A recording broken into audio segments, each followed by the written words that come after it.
ഇവരുടെ കല്യാണത്തിന് അവരുടെ ഹസ്ബൻഡും അവരുടെ 2 പിള്ളേരുണ്ട്. ആ കുട്ടികളും കല്യാണത്തിനുണ്ടായിരുന്നു. ചേച്ചി അവിടെ നിൽക്കുന്ന സമയത്ത് ഈ പെൺകുട്ടിയായിട്ടുള്ള വിവാഹത്തിന്റെ കാര്യം അങ്ങനെ എന്തെങ്കിലും അറിയായിരുന്നോ? ഇല്ല, ഈ അങ്ങനെ ഒരു സമയത്തൊന്നും ആൾക്ക് അങ്ങനെ ഒരു റിലേഷൻ ഒന്നും ഉണ്ടായില്ലായിരുന്നു. അവിടെ ആ സമയത്ത് ചേച്ചി കണ്ടിട്ടില്ല അവരെ. അന്നേരത്തെ അവരുടെ വൈഫാന്നും പറഞ്ഞുകൊണ്ട് എന്നെ വേറെ ഒരു ചേച്ചിനെ പരിചയപ്പെടുത്തിയത്. അവിടെ ഒരു ചേച്ചി ഉണ്ടായിരുന്നു അന്ന്. അപ്പോൾ നമ്മുടെ അച്ചായൻ്റെ വിവാഹ തട്ടിപ്പ് കഥയായിട്ട് കൂടുതൽ വിവരങ്ങളായിട്ട് മുൻ കാമുകി കുറേ വിവരങ്ങൾ പുറത്ത് വിട്ടിട്ടുണ്ട്. നമ്മൾ നേരത്തെ ചെയ്തിട്ടുണ്ടായിരുന്നു, കൈസിൻ്റെ ചാനലിൽ വന്നിട്ടുണ്ടായിരുന്നു, വോയിസും കാര്യങ്ങളൊക്കെ വന്നിട്ടുണ്ടായിരുന്നു. അത് നമ്മൾ റിയാക്റ്റും ചെയ്തിട്ടുണ്ടായിരുന്നു. അപ്പോൾ ആ പുള്ളിക്കാരി ഇപ്പോൾ കുറേ വീഡിയോകളുമായിട്ട് കുറേ തെളിവുകളായിട്ട് മുന്നോട്ട് വന്നിട്ടുണ്ട്. അപ്പോൾ ഇയാൾക്ക് ഇത് തന്നെയാണ് പരിപാടി. ഇയാൾ ഓരോയിടത്തും പോയി ഓരോ കല്യാണം കഴിക്കുക, അത് ഇതാകുക, അങ്ങനെയുള്ള പരിപാടികളാണ് ഇയാളുടെ മെയിൻ ഇത്. കല്യാണ തട്ടിപ്പ് വീരൻ എന്ന് തന്നെ പറയാം. അച്ചായന് പല തട്ടിപ്പുകളും പല വെട്ടിപ്പും കാര്യങ്ങളൊക്കെ ഉണ്ട് എന്നുള്ളതാണ് ഈ ഓരോ കാര്യങ്ങൾ. നമ്മൾ നേരത്തെ അച്ചായൻ്റെ ഒരു ബന്ധു തന്നെ വന്ന് പറഞ്ഞതാണ്. അത് നമ്മൾ വീഡിയോ ചെയ്തതാണ്, കൈസിൻ്റെ ചാനലിൽ വന്നതാണ്. നമ്മൾ പിന്നെ അതെടുത്ത് റിയാക്റ്റും ചെയ്തിട്ടുണ്ടായിരുന്നു. അപ്പോൾ അതിന് ആ കാമുകി തന്നെ കൂടുതൽ വിവരങ്ങൾ ഇപ്പോൾ പുറത്ത് വിട്ടിട്ടുണ്ട്. അപ്പോൾ എന്തായാലും നമുക്ക് കുറച്ച് കാര്യങ്ങളും കൂടെ ഒന്ന് കണ്ടു നോക്കൂ. ചിലർ പറയുന്നു കോട്ടയത്ത് ആ വീടെന്ന് പറയുന്നു. ഇവരുടെ കല്യാണത്തിന് അവരുടെ ഹസ്ബൻഡും അവരുടെ 2 പിള്ളേരുണ്ട്. ആ കുട്ടികളും കല്യാണത്തിനുണ്ടായിരുന്നു എന്ന് പറയുന്നു. ഇപ്പൊ 2 കുട്ടികളും ഹസ്ബൻഡുമായിട്ടാണ് ഇപ്പൊ കല്യാണത്തിന് വന്നതെന്ന് പറഞ്ഞു. ഇപ്പൊ കല്യാണം കഴിച്ചിരിക്കുന്ന കുട്ടികളുടെ അതാരാണ് പറഞ്ഞിരിക്കുന്നത്? ഈ പുള്ളിക്കാരൻ കെട്ടിരിക്കുന്ന പുള്ളിക്കാരിയുടെ തന്നെ എന്റെ അടുത്ത് ഇതുപോലെ എന്റെ ഒരു ഫ്രണ്ട് പറഞ്ഞതാണ്. എനിക്ക് പേഴ്സണലി അറിയുന്ന ഒരു ഫ്രണ്ട് ഇങ്ങനെ പറഞ്ഞതാണ്. പിന്നെ ഇവന് കുറെ അടി കൊടുത്ത ടീംസ് ഉണ്ട് ട്രിവാൻഡ്രം. അപ്പോൾ ഇപ്പോൾ പറയുന്നത് കണ്ടല്ലോ, അവരും പറഞ്ഞു എന്നാണ് പറയണത്. അപ്പോൾ എന്താ ആരെക്കുറിച്ചാണ് പറയണത് മനസ്സിലായി. ഇപ്പോൾ കല്യാണം കഴിച്ച ഭാര്യ ഉണ്ടല്ലോ, അപ്പോൾ അച്ഛൻ കല്യാണം കഴിച്ച ഭാര്യയ്ക്ക് എന്തോ 25 വയസ്സേ ഉള്ളൂ. പുള്ളിക്കാരിക്ക് 2 മക്കളുണ്ട്. ആ മക്കൾ കല്യാണത്തിന് വന്നു എന്നുള്ളതിലാണ് പറയുന്നത്. ഇവരും അതുപോലെ തന്നെ എൻ്റെ ഫ്രണ്ട്സും എല്ലാവരും ഇങ്ങനെ പറഞ്ഞിട്ടുണ്ടായിരുന്നു എന്നാണ് പുള്ളിക്കാരി പറയുന്നത്. അപ്പോൾ ഈ ആതിര എന്ന് പറയുന്നപ്പോൾ അച്ചായൻ കല്യാണം കഴിച്ച പെൺകുട്ടിയുടെ പേര് ആതിര എന്നാണ്. അപ്പോൾ ഈ ആതിരയ്ക്കാണ് ഈ 2 കുട്ടികളുണ്ട് എന്ന് പറയുന്നത്. അപ്പോൾ അതുപോലെ തന്നെ ഇപ്പോൾ ഭയങ്കര ഗുരുതരമായിട്ടുള്ളൊരു ആരോപണമാണ് പുള്ളിക്കാരി ജിനു എന്ന് പറയുന്ന ഈ പുള്ളിക്കാരി ഉന്നയിച്ചിരിക്കുന്നത്. ജിനു എന്ന് പറയുന്നത് ഈ അച്ചായൻ്റെ കാമുകി എന്ന് പറയുന്ന പുള്ളിക്കാരൻ്റെ പേരാണ് ജിനു തോമസ് എന്നാണ്, അങ്ങനെ എന്തോ ആണ്. അപ്പോൾ ആ പുള്ളിക്കാരിയാണ് പറയുന്നത് ഈ ആതിരയ്ക്ക് 2 മക്കളുണ്ട്. പുള്ളിക്കാരിക്ക് ആതിരയ്ക്ക് 25 വയസ്സ് ആയിട്ടുള്ളൂ. എന്തായാലും ഇതൊരു ഗുരുതര ആരോപണം തന്നെയാണ്. ഒരു ഭർത്താവും 2 മക്കളും ഉണ്ടായിരിക്കും മറ്റൊരു വിവാഹം കഴിക്കുക എന്ന് പറയുന്നത് അത് ഗുരുതര ആരോപണം തന്നെയാണ്.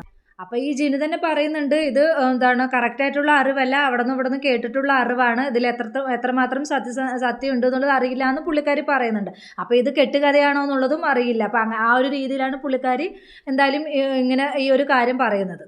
എന്താ പറയുക, എനിക്ക് ജിനു എന്ന് പറഞ്ഞ വ്യക്തിയോട് എനിക്ക് പറയാനുള്ളത് എന്താണെന്ന് ചോദിച്ചാൽ, ഇപ്പം നമ്മൾ അവിടെ നിന്ന് കേട്ടിട്ടുള്ള ഒരു അറിവ് വെച്ചിട്ട് നമ്മൾ ഒരാളെ കുറിച്ച് ആരോപണം പറയരുത്. എന്താ വെച്ചാൽ പ്രത്യേകിച്ച് സോഷ്യൽ മീഡിയയിൽ വന്നിട്ട് പറയുന്ന സമയത്ത് അത് പലരും പല രീതിയിലായിരിക്കും അത് എടുക്കുക. പിന്നെ അതിന് വലിയ വില കൊടുക്കേണ്ടി വരും. പല കാര്യങ്ങളും സോഷ്യൽ മീഡിയയിൽ വന്ന് പറയുന്ന സമയത്ത് നമുക്ക് ഒരുപാട് കാര്യങ്ങൾ സൂക്ഷിക്കേണ്ടതുണ്ട്. ഇത് മാത്രമല്ല, ഒരുപാട് കാര്യങ്ങൾ നമ്മുടെ മുന്നിലുള്ളതാണ്. അതുകൊണ്ട് തന്നെ എനിക്ക് അവിടെ നിന്ന് കേട്ട അറിവാണ്, അത് വെച്ചിട്ടാണ് ഞാൻ പറയുന്നത് എന്നൊന്നും ഇത്രയും വലിയൊരു പ്ലാറ്റ്ഫോമിൽ വന്നിട്ട്, ഇത്രയും വലിയൊരു സോഷ്യൽ മീഡിയയിൽ മുമ്പിൽ വന്നിട്ട്, പബ്ലിക് പ്ലാറ്റ്ഫോമിൽ വന്നിട്ട് ഇങ്ങനൊരു കാര്യം പറയരുത് എന്നാണ് എനിക്ക് ഈ ഒരു അവസരത്തിൽ പറയാനുള്ളത്, ജിനുവിനോട് പറയാനുള്ളത്. കറക്റ്റായിട്ടുള്ള കാര്യങ്ങൾ അറിഞ്ഞിട്ട് മാത്രം വേണം നമ്മൾ അതിനെക്കുറിച്ച് കാര്യങ്ങൾ മീഡിയയ്ക്ക് മുമ്പിൽ വന്ന് പറയുന്ന സമയത്ത് അതിനെക്കുറിച്ച് അതിൽ എത്രമാത്രം സത്യസന്ധതയുണ്ട്, അതിൽ എത്രമാത്രം കറക്റ്റായിട്ടുള്ള കാര്യങ്ങളാണ് എന്നുള്ളത് പറയണമെങ്കിൽ അതിൽ കറക്റ്റായിട്ടുള്ളൊരു കാര്യം ആയിരിക്കണം. ഇല്ലാതെ അവിടെ നിന്നും ഇവിടെ നിന്നും കേട്ടിട്ട് മാത്രം വന്ന് പറയരുത് എന്നാണ് എനിക്ക് ജിനുവിനോട് പറയാനുള്ളത്. ജിനുവിനെ സംബന്ധിച്ച് ജിനുവിന് അച്ചായനെ എന്തും പറയാം. പറയാന്ന് പറഞ്ഞാൽ അച്ചായൻ്റെ കൂടെ കുറേ ദിവസങ്ങൾ ജിനു താമസിച്ചതാണ്. അതുകൊണ്ട് തന്നെ പുള്ളിക്കാരിക്ക് അച്ചായൻ്റെ കാര്യങ്ങളും സംഭവങ്ങളും എല്ലാം അറിയും. അതുപോലെ തന്നെ പല ഇതും നമ്മൾ തെളിവ് സഹിതം അച്ചായൻ്റെ കാര്യങ്ങൾ കണ്ടതാണ്. അതുകൊണ്ട് തന്നെ അച്ചായനെ പറയുന്നതിന് പ്രശ്നമില്ല. പക്ഷേ ഇപ്പോൾ കല്യാണം കഴിച്ച ആരതി എന്നൊരു വ്യക്തിയെക്കുറിച്ച് പറയുന്ന സമയത്ത്, അവീത ആരോപണം പറയുന്ന സമയത്ത് അതിലെത്രമാത്രം സത്യസന്ധതയുണ്ട്, അതിലെത്രമാത്രം കറക്റ്റായിട്ടുള്ള കാര്യങ്ങളാണെന്നുള്ളത് പറയണം. എന്താ വെച്ചാൽ ഇപ്പം ഈ അച്ചായൻ എന്ന് പറയുന്ന ആള് ആരതിയെ കല്യാണം കഴിച്ചു കഴിഞ്ഞിട്ട് ഇത്തരം ആരോപണങ്ങൾ പറയുന്ന സമയത്ത് അതിൽ എത്രമാത്രം സത്യസന്ധത ഉണ്ട് എന്നുള്ളത് കറക്റ്റായിട്ട് അറിഞ്ഞതിന് ശേഷം മാത്രമേ നമ്മുടെ പബ്ലിക് പ്ലാറ്റ്ഫോമിൽ വന്നിട്ട് ഈ ഒരു ഇത് വെളിപ്പെടുത്താൻ പാടുള്ളൂ. എന്തായാലും നമുക്ക് ബാക്കി ഭാഗങ്ങളും കൂടെ ഒന്ന് കണ്ടു നോക്കൂ. അത് ഞാനിപ്പോ പറയാം. സംഭവം എന്താന്ന് വെച്ചാ അത് എന്നോടും പറഞ്ഞിട്ടുണ്ട്. തൊപ്പി ഒരു ദിവസം ഈ തൊപ്പിയുടെ ഒരു കേസ് ഈ കഴിഞ്ഞ ഒരിട വന്നിട്ടുണ്ടായിരുന്നല്ലോ, ഈ പിടിച്ച ഈ MDMA ഒക്കെ പിടിച്ചെന്ന് പറഞ്ഞിട്ടൊരു ന്യൂസ് വന്നിട്ടുണ്ടായിരുന്നു. അപ്പൊ ഈ സമയത്ത് പുള്ളിക്കാരൻ വയനാട് പോകാനായിട്ട് നിൽക്കുമായിരുന്നു. അപ്പൊ എന്റെ അടുത്ത് പറഞ്ഞ കഥകൾ ഇങ്ങനെയാണ്. അപ്പൊ ഈ പുള്ളിക്കാരൻ ഇവനെ സേഫ് ആക്കാൻ അങ്ങോട്ട് ഇങ്ങോട്ട് ഓരോ കാര്യങ്ങളൊക്കെ അറേഞ്ച് ചെയ്യുന്നു. അപ്പൊ ഈ കേസെല്ലാം പിടിച്ചു കഴിഞ്ഞ സമയത്ത് തൊപ്പിയുടെ കയ്യിൽ വണ്ടിയില്ല.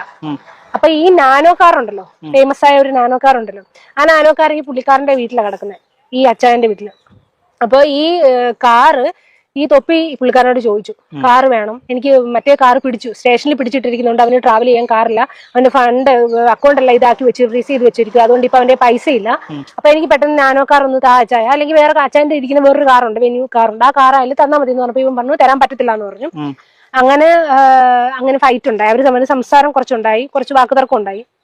അങ്ങനെ ഈ തൊപ്പി രാത്രിയില് അങ്ങാണ്ട് വെളുപ്പിന് 2 മണിക്ക് അങ്ങാണ്ട് ഈ ഇവരെ വീട്ടിൽ ചെന്ന സമയത്ത് ബെല്ലടിച്ചു 1 2 3 അങ്ങാണ്ട് അടിച്ചിട്ട് അനക്കമില്ലാഞ്ഞിട്ട് ഇവൻ കണ്ടിന്യൂ ഇങ്ങനെ അടിച്ചുകൊണ്ടിരുന്നു. അവന്റെ പ്രഷർ കാരണം അവന് വേറെ വണ്ടി ഇല്ലാത്തതുകൊണ്ട് ആ ഒരു ടെൻഷനിൽ ഇങ്ങനെ കിടന്ന് അടിച്ച്. അപ്പൊ ഈ അമ്മ പേടിച്ച് വരണ്ട് അവര് വീണ് വല്ലാണ്ടായി, അവർക്ക് വിപരീതിയായി. അങ്ങനെയാണ് അവർക്ക് ഈ ഹോസ്പിറ്റലിൽ കയറുന്നതെന്നാണ് ഇവർ പറയുന്നത്. അപ്പോൾ ഇപ്പോൾ ജിനു പറഞ്ഞു വരുന്നത് എന്താണ്, തൊപ്പി കാരണമാണ് അച്ചായൻ്റെ അമ്മ വയ്യാതായതെന്നാണ് പറയുന്നത്. ഇപ്പോൾ എന്താണ്, തൊപ്പി പോയിട്ട് ഇങ്ങനെ ഒരുപാട് തവണ വിളിച്ചപ്പോൾ അത് എന്തോ പേടിച്ച് പുള്ളിക്കാരി വീട് അങ്ങനെ എന്താണ് വയ്യാതായതാണെന്ന് പറയുന്നത്. അപ്പോൾ എന്താണ് അച്ചായൻ തന്നെ കുറച്ച് നാൾ മുമ്പ് എന്താണ് അമ്മയുടെ എന്താണ് ചികിത്സയ്ക്ക് വേണ്ടിയിട്ട് സഹായം അഭ്യർത്ഥിച്ചിട്ടുള്ള വീഡിയോസും കാര്യങ്ങളൊക്കെ കണ്ടതാണ്. അതിലും എന്തൊക്കെയോ കള്ളത്തരങ്ങളുണ്ട്. അതിൽ പുള്ളിക്കാരൻ ആഡംബര ജീവിതം ജീവിക്കാൻ വേണ്ടിയിട്ടാണ് അങ്ങനെയുള്ള ഇതൊക്കെ ചെയ്തെന്നുള്ള കാര്യങ്ങളും ഉണ്ടായിട്ടുണ്ട്. അതുപോലെ തന്നെ പുള്ളിക്കാരൻ ഉപയോഗിക്കുന്ന കാറ് വലിയ എന്താണ് വില കൂടിയ കാറാണ് ഉപയോഗിക്കുന്നത്. എനിക്ക് കാറിൻ്റെ പേര് പെട്ടെന്ന് ഓർമ്മ വരുന്നില്ല കേട്ടോ. അപ്പോൾ അങ്ങനെയുള്ള ലക്ഷറി എന്താണ് ജീവിതമാണ് പുള്ളിക്കാരൻ്റെ ജീവിതം എന്നൊക്കെ പറഞ്ഞിട്ടുള്ള ഒരു ഇതൊക്കെ കണ്ടതാണ് നമ്മൾ. അപ്പോൾ എന്താണ് തൊപ്പി കാരണമാണ് അച്ചായൻ്റെ അമ്മയ്ക്കും ഇങ്ങനെ സംഭവിച്ചതെന്നാണ് ജിനു പറഞ്ഞു വരുന്നത്. അപ്പോൾ ഈ ജിനു പറഞ്ഞ കാര്യങ്ങൾ തന്നെ അവിടെ ജോലി ചെയ്തിരുന്ന ഹോം നേഴ്സും കാര്യങ്ങൾ വ്യക്തമാക്കുന്നുണ്ട്. എന്തായാലും രണ്ടുപേരും ഒരുമിച്ച് നുണ പറയില്ല എന്നാണ് വിശ്വാസം. അപ്പോൾ എന്തൊക്കെയൊക്കെയോ കുറച്ച് കാര്യങ്ങളുണ്ട് എന്ന് തന്നെയാണ് തോന്നുന്നത്. എന്തായാലും നമുക്ക് ആ വോയിസും കൂടെ ഒന്ന് കേട്ടിട്ട് വരാം. ഒന്ന് കേട്ട് നോക്കൂ. ചേച്ചി അവിടെ നിൽക്കുന്ന സമയത്ത് ഈ പെൺകുട്ടിയായിട്ടുള്ള വിവാഹത്തിന്റെ കാര്യം അങ്ങനെ എന്തെങ്കിലും അറിയായിരുന്നോ? ഇല്ല, ഈ അങ്ങനെ ഒരു സമയത്തൊന്നും ആൾക്ക് അങ്ങനെ ഒരു റിലേഷൻ ഒന്നും ഉണ്ടായില്ലായിരുന്നു. അവിടെ ആ സമയത്ത് ചേച്ചി കണ്ടിട്ടില്ല അവരുണ്ടായിരുന്നു. ഏതാ ഈ ഒരു സ്ത്രീ ആയിട്ട് ഒരു ബന്ധം ഉണ്ടായില്ലായിരുന്നു. അന്നേരത്തെ അവരുടെ വൈഫാണെന്ന് പറഞ്ഞുകൊണ്ട് എന്നെ വേറെ ഒരു ചേച്ചിനെ പരിചയപ്പെടുത്തിയത്. അവിടെ ഒരു ചേച്ചി ഉണ്ടായിരുന്നു അന്നേരത്ത്, അയാളുടെ വൈഫാണെന്ന് പറഞ്ഞ ചേച്ചി ഉണ്ടായിരുന്നു. ഒരു ചേച്ചിയെ അതുപോലെ വൈഫാന്ന് പറഞ്ഞ് പരിചയപ്പെടുത്തിയായിരുന്നു ഈ ചേച്ചിനെ വീട്ടിൽ. അവിടെ ഉണ്ടായിരുന്നു ഒരു ചേച്ചി വൈഫാന്ന് പറഞ്ഞ് അവിടെ ഉണ്ടായിരുന്നു. അപ്പൊ എന്നോട് പറഞ്ഞു ഇവിടെ നിന്നിട്ട് തൊപ്പി കാണോണ്ടാണ് എന്റെ അമ്മയ്ക്ക് ഈ അവസ്ഥ വന്നത്. അപ്പൊ അത് കണ്ട് തൊപ്പി ഇവിടെ വന്ന് ചേച്ചിനെ ഒന്ന് കാണുന്ന വരെ ഇവിടെ ഒന്ന് നിൽക്കണം. കാരണം തൊപ്പി വന്നു കഴിഞ്ഞാൽ അമ്മയ്ക്ക് ഈ ട്രീറ്റ്മെന്റിന് ആവശ്യമായിട്ടുള്ള പൈസയും കാര്യങ്ങളൊക്കെ അവൻ തരും. കാരണം എന്താന്ന് വെച്ചിട്ടുണ്ടെങ്കിൽ അവൻ കാരണമാണ് എന്റെ അമ്മ ഈ ഒരു അവസ്ഥയിൽ വന്നത്. അപ്പൊ അതുകൊണ്ട് അവൻ തന്നെ എന്റെ അമ്മേനെ ട്രീറ്റ്മെന്റ് ചെയ്യണം. എന്റെ അമ്മേനെ നോക്കാൻ ഞാൻ ആളെ നിർത്തിയേക്കുവാണ്. 35,000 രൂപ ശമ്പളം കൊടുത്താണ് നിർത്തിയേക്കണേ. ചേച്ചിയുടെ കറക്റ്റ് ശമ്പളം ചേച്ചി പറയണ്ട, ഇത്രയും ശമ്പളം എന്ന് ചേച്ചി പറഞ്ഞാൽ മതി. അപ്പൊ അതുകൊണ്ട് തൊപ്പി വന്നവരെങ്കിലും ചേച്ചി നിക്കണമെന്ന് പറഞ്ഞു. ഞാൻ സത്യം പറഞ്ഞു കഴിഞ്ഞാൽ തൊപ്പി ഞാൻ നോക്കാൻ പോയില്ല. ഞാൻ വെളുപ്പാങ്കാലത്ത് ഞാൻ അവിടുന്ന് ചാടി. അതാണ് എന്റെ അവസ്ഥ. കാരണം എനിക്ക് അങ്ങനെ കള്ളത്തരം കാണിച്ച് നിൽക്കേണ്ട ആവശ്യമില്ല. കാരണം നമ്മളെന്തായാലും ഒരു വീട്ടിൽ പാവപ്പെട്ടവർ ഏതെങ്കിലും ഒരു അമ്മേനെ നോക്കാനായിട്ടാണ് നമ്മൾ പോണത്. അത് ഈ വീടല്ലെങ്കിൽ വേറൊരു വീട്. പിന്നെ അമ്മേനെ നോക്കാൻ നിന്നപ്പോ മര്യാദയ്ക്ക് നോക്കി, അമ്മയുടെ ഭക്ഷണം കൊടുത്ത്, അമ്മേനെ കുളിപ്പിച്ച്, നമ്മുടെ കാര്യങ്ങളൊക്കെ ഭംഗിയായിട്ട് നോക്കി. അതിന്റെ പൈസ എനിക്ക് തന്നിട്ടുമില്ല. എനിക്ക് വേണമെന്നും ആഗ്രഹമില്ല. കാരണം കിട്ടില്ലാന്ന് എനിക്കറിയാം. പിന്നെ എന്റെ അമ്മേനെ നോക്കി.